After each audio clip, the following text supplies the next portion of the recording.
This may be the best value 35mm Leica M mount lens in the market currently when you look at the entire package. Let's talk about it right now.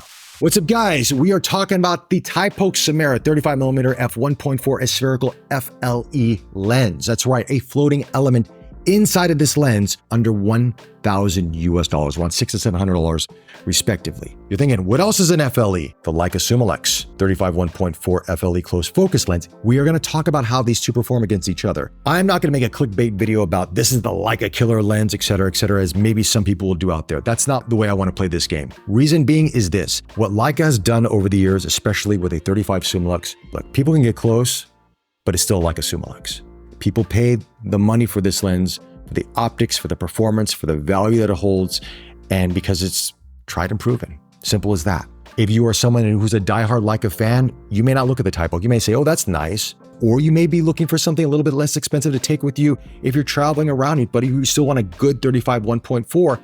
This is a lens to heavily consider. If you're on a budget, this is your first Leica M mount camera, but you're looking for a 35mm lens and you don't want to spend so much money because you spend a lot of money on the body, this is going to be a great option for you. And if you're a videographer and you've always wanted to use a Leica Summilux lens, but the aperture's been an issue, this is going to be a great option for you. So with that said, let's talk about the optics in this bad boy here. You got 14 rounded aperture blades in this. This has 11 rounded aperture blades. This has 14. When you look at 14 blades coming together here, when you stop down on the aperture, it is absolutely beautiful. It is not the sharpest lens at wide open at 1.4. The Leica will best this lens. It's a little bit more well corrected at 1.4 than the Simera is. But again, 5 times the price, $5,300 USD, $600 to $700 USD. So again, you can't compare apples to apples on this one, all right? Leica's gonna have a little bit more superior optics, but that said, the overall look of the image is very nice coming out of the Simera. You get a nice little 3D pop to this image, especially at 1.4.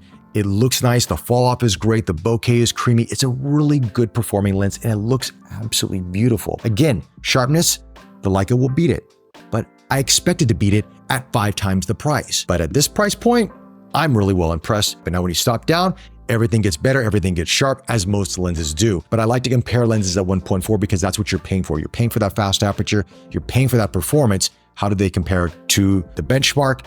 It's slightly underneath this. And by the way, I have a video coming out with Ivan Joshua Lowe comparing various different 35mm lenses paired to the Fujifilm X-H2. Again, that would take it to 50mm, but you get an idea how it performs and you'll see the comparisons there. In terms of the design on this, I appreciate that Thypoch is not trying to emulate a Leica Summilux. They've gone on with their own design language. Yes, they've taken design cues from Alpha Kern with the depth of field scale, which we'll talk about in just a bit. But overall, when you look at this lens, it is very unique. When I first came to notice this lens a few months back, there is a clicked aperture and declicked aperture option on an M mount lens, which is something we've not really seen in the market before. And the switch is, there's some tension to this switch, so you're not going to easily knock it out of a declicked aperture or clicked aperture option. Close focusing at 0.45 meters.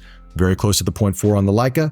It's right here in the Simera. The build quality on this is fantastic. Everything is metal out of this. The metal back cap here, the metal cap to the lens, which sticks on beautifully. It's not going to pop off. The focusing ring, how good it feels. Of course, we have a infinity lock. This notch gives you a little bit more better control, I feel, when you're kind of wanting to nail close focusing or getting to 1.4, you need to nail that focusing at that wide open aperture. This gives you a little bit more, I guess, tactile feel to it. The markings on this, on the black version, are orange and black and white.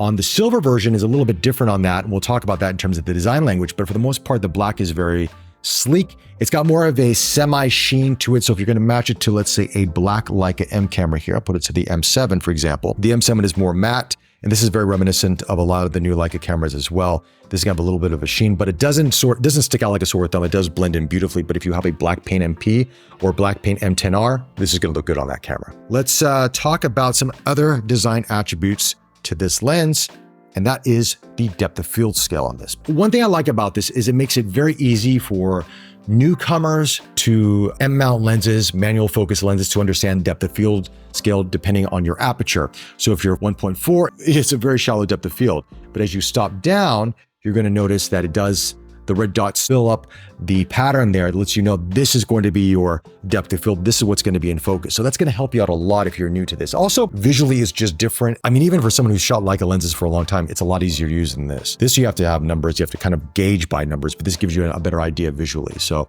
hats off to Thypoch for putting that out there. One thing on the aperture ring you may take notice of, which you may like or dislike, is that from f4 onwards, the stops are very close together on that. So 5.6, 8, 11, 16, it's really short. So just keep that in mind. One thing to notice of though is the focus throw on this. It's quite short, actually. It's very short compared to the Leica on this, which is much longer, I feel. From 0.4 to infinity, it's much longer on the Leica versus the Simera here. Let's talk about the other color that comes with this, and that's silver. Now, it is an interesting color combination because it's light silver, dark silver, light silver. I like that kind of two-tone effect. Gives it a much more of a unique appearance. The black is just all straight black. I wish it was a little bit more of a two-tone effect, but that's just a personal preference on it, but to each their own. Option here is you have a square hood that you can actually put on this. Thing about the square hood though is you can turn it and lock it in various different positions. So if you want to have it exactly like this, how you would put on your camera system, I mean, you can turn it this way, you can have it on.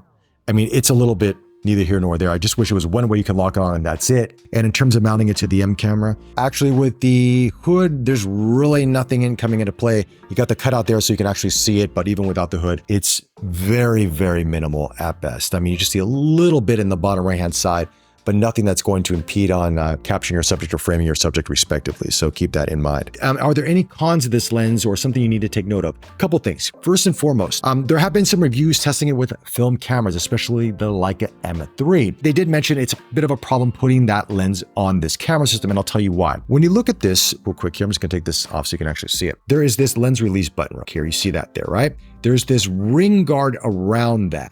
And with that ring guard, this lens will get scratched because that ring guard creeps a little bit too close to the lens mount. What Thypoch is mentioning is that depending on your Leica M3, if you have a later version that was made, I think the ring is less pronounced, so you can actually put the lens on no issues at all. By the way, the 28mm will have no issues with this. It's just the 35. But if you're using an older M3 like I have here, which is mine's below 5,000 on the serial number of it, it's one of the first batches that came out, there's going to be an issue using this lens and it will scratch the bottom of it. So keep that in mind. I don't know if Thypoch is going to make another version of the 35 that will be corrected. I've heard rumors that they are.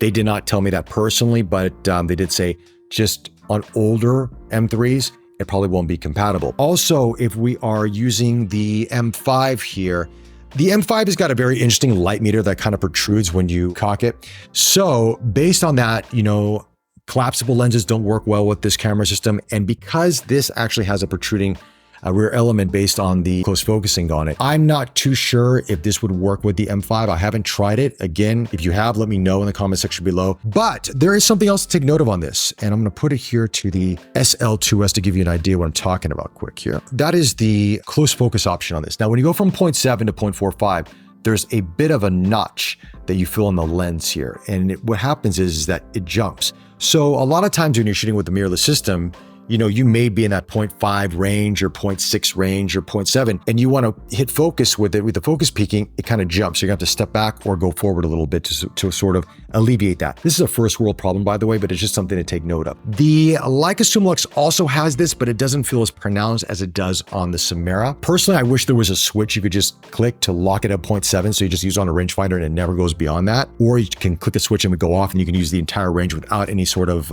notch there. So if I want to put it to the SL2S, for example, I don't have to worry about that. That's just me wishing for a feature.